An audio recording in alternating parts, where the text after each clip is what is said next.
On a hot summer day when Melissa Cistaro was just a toddler, her mother packed up her baby blue Dodge Start and drove away without saying a single word.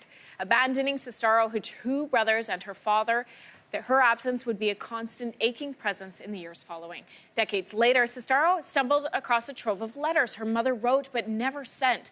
Those letters are helping unravel a complicated mother-daughter relationship, as is her new memoir. Melissa Cistaro joins us this morning. Thank you so much for being here.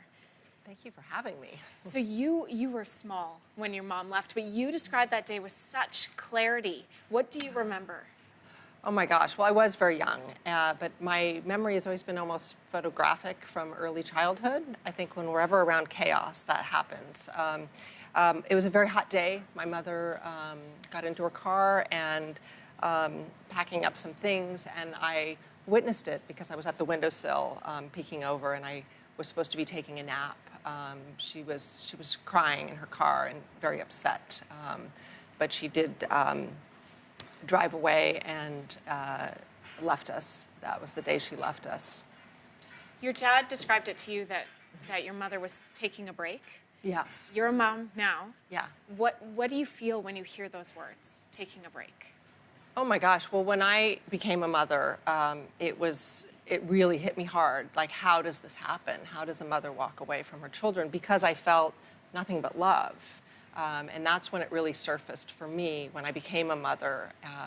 And my father always tried to protect us. You know, he was great. We had 14 live-in sitters throughout our childhood. So I learned about a lot of different types of people. But becoming a mother really kind of set this story into motion and made me ask all these questions about how does this happen.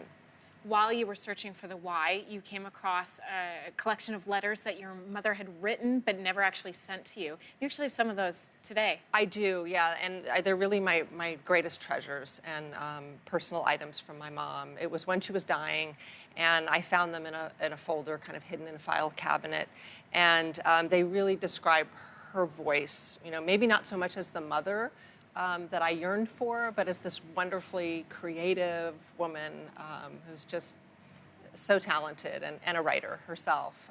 So they're really very special documents. How do you talk to your kids about their grandmother?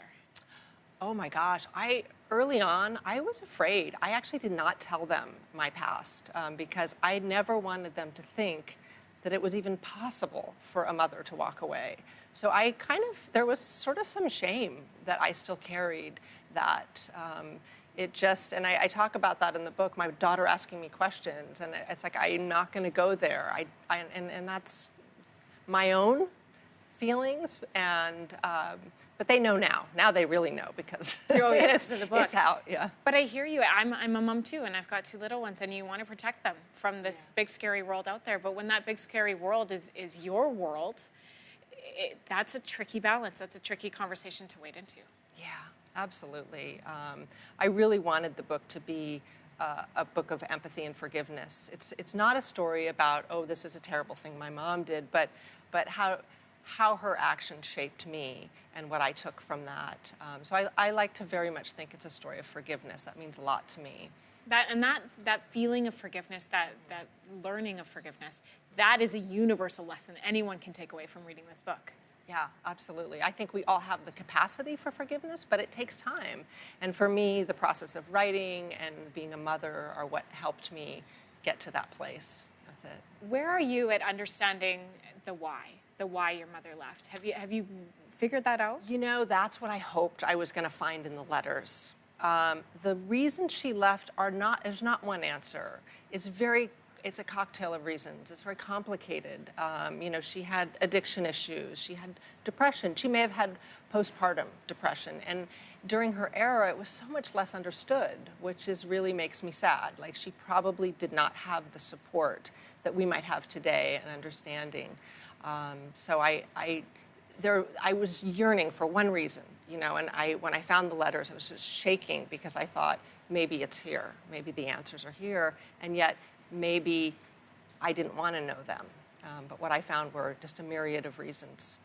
It is a very compelling story. It's an incredible book, and we are so thankful that you came today to share your story with us. Thank you so much for having me.